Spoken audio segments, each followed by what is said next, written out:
Selamat datang di Pojok Santai.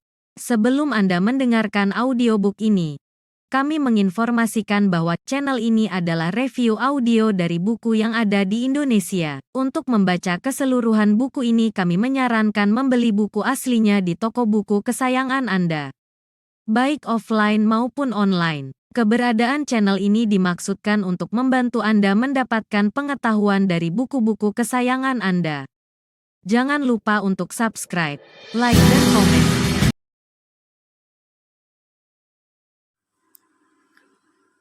Selamat datang di Pojok Santai, channel khusus yang membahas komik dan novel dengan cara asyik. Bergola Wungu tengah menyusuri keberadaan Kalingundil. Untuk membalas dendam akan dimusnahkannya keluarganya. Berhasilkah Bergola Wungu? Yuk langsung saja disimak video kali ini. Pembalasan dendam ke Sumat memang dahsyat. Apalagi kini disertai dengan dorongan nafsu hewan yang meluap-luap. Keadaan Nilam Suri benar-benar sudah kepepet. Tenaganya sudah hampir habis. 4 pasang tangan manusia menggerayang di seluruh tubuh yang tertelentang di atas sebuah makam tua. Hahaha, tulang belulang, kau punya ibu akan menyaksikan pelaksanaan hukum karma ini, kata Bergola Wungu. Nilam Suri hantamkan lututnya ke perut laki-laki itu ketika Bergola Wungu hendak mendatanginya dari atas. Tapi hantaman lutut yang tiada bertenaga sama sekali itu tiada terasa oleh manusia brewok itu. Dasar jelek, habisi saja aku, habisi, teriak Nilam Suri.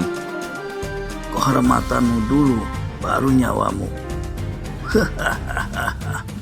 Bergola Wungu mengekeh, disaksikan oleh 3 anak buahnya yang juga menggerayangi tubuh gadis 16 tahun itu. Bergola Wungu mulai melaksanakan niat terkutuknya.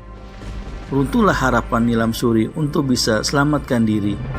Air mata meleleh di pipinya. Namun nasib Nilam Suri tidak seburuk yang dibayangkannya saat itu. Satu bayangan putih berkelebat dari sebelah timur pekuburan yang tanahnya agak membukit. Dan tahu-tahu keempat orang yang mengerumuni Nilam Suri menjadi kaku, tegang laksana patung batu.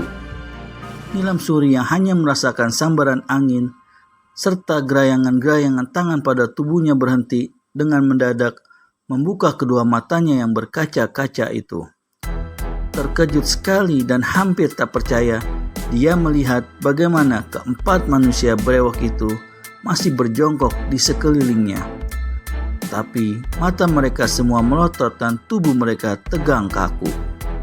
Gadis ini bangkit dengan cepat. Apakah yang telah terjadi dengan keempat manusia itu? Dia ingat pada desiran angin tadi. Mungkin ada manusia yang telah menolongnya.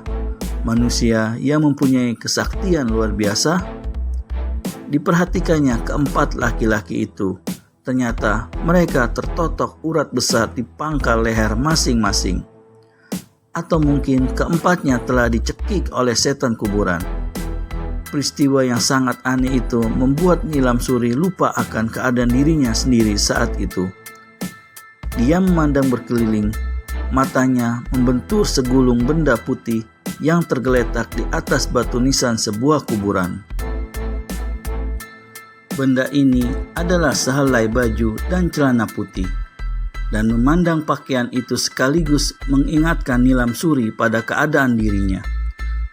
Tanpa peduli lagi siapa pemilik pakaian itu, tanpa ambil pusing lagi bagaimana pakaian itu bisa berada di atas kuburan tersebut, si gadis langsung saja melompat, menyambar pakaian itu dan lari ke balik serumpun semak-semak. Dikenakannya pakaian itu cepat-cepat, meski agak kebesaran sedikit, tapi pakaian itu memberi banyak pertolongan. Bagi Nilam Suri dan si gadis merasa sangat bersyukur.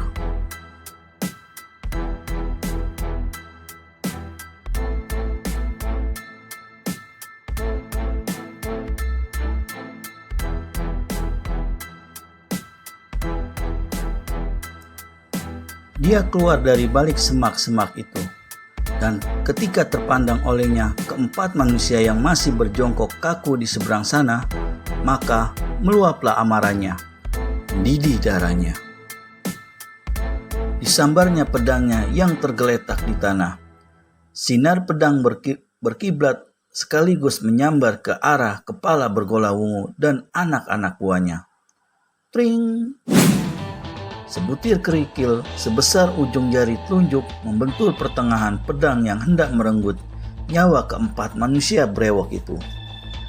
Dan benturan batu kerikil ini membuat pedang di tangan Nilam Suri terdorong setengah tombak ke atas, lewat 1 jengkal di atas kepala Bergolawungu dan 3 orang lainnya itu. Terkejut anak gadis Kalingundil ini bukan kepalang. Serentak dengan itu dia membentak dan memandang berkeliling. Manusia atau setan yang jadi biang kerok, jangan sembunyi. Unjukkan diri. Tak ada yang menyaut, tapi rerumpunan semak belukar di dekat pohon Kamboja kelihatan bergerak. Dan Nilam Suri hantamkan pukulan tangan kosong ke arah semak belukar itu. Semak belukar tercabut dari akarnya dan berhamburan jauh, tapi tak ada siapapun kelihatan di belakang sana. Dengan gemas, Nilam Suri balikan tubuh. Pedangnya kembali membabat ke arah 4 kepala manusia di hadapannya. Namun sekali lagi sebutir kerikil membentur senjata itu. Kurang ajar, maki Nilam Suri. Jika berani cari urusan, berani unjukkan diri. Hahaha. Terdengar suara tawa bergelak. Suara tertawa itu datangnya dari balik pohon-pohon bambu di tepi pekuburan. Untuk kedua kalinya, Nilam Suri lepaskan pukulan tangan kosong. Angin deras melanda pohon-pohon bambu. Batang-batang bambu pecah yang tercabut dari akarnya segera tumbang, sedang daun-daunnya luruh ke tanah. Tapi seperti tadi, kali ini juga tidak kelihatan seorang manusia pun di balik pohon-pohon bambu itu. Gemas Nilam Suri bukan main. Terdengar lagi suara tertawa bergelak. Hahaha. Kali ini diiringi dengan ucapan, hanya manusia pengecut yang membunuh manusia dalam keadaan tak berdaya. Nilam Suri memandang ke atas pohon Kamboja merah. Detik itu juga sosok tubuh kelihatan lenyap berkelebat ke utara laksana gaib. Nilam Suri kertakan ngerahang. Tanpa menunggu lebih lama lagi, gadis ini hentakkan kedua kaki dan segera mengejar ke jurusan utara. Sampai beberapa ratus tombak jauhnya ke utara, Nilam Suri masih juga belum berhasil mengejar orang tadi. Jangankan mengejar, melihat bayangannya pun tidak. Bahkan jejak kakinya sama sekali tidak kelihatan di tanah. Gadis itu menghentikan pengejarannya di tepi sebuah lembah. Di samping rasa geram, hatinya juga heran dan bertanya-tanya, siapakah manusia itu tadi dan kemanakah lenyapnya? Apakah manusia itu yang telah menolongnya dari perbuatan terkutuk Bergolawungu dan kawan-kawannya? Sekiranya betul, mengapa lantas kemudiannya orang itu menghalanginya ketika dia hendak menebas batang leher keempat manusia brewok itu? Nantikan lanjutannya Wiro Sableng 4 brewok dari Gua Sanggreng bagian 13 part 2. Terima kasih dan sampai bertemu kembali.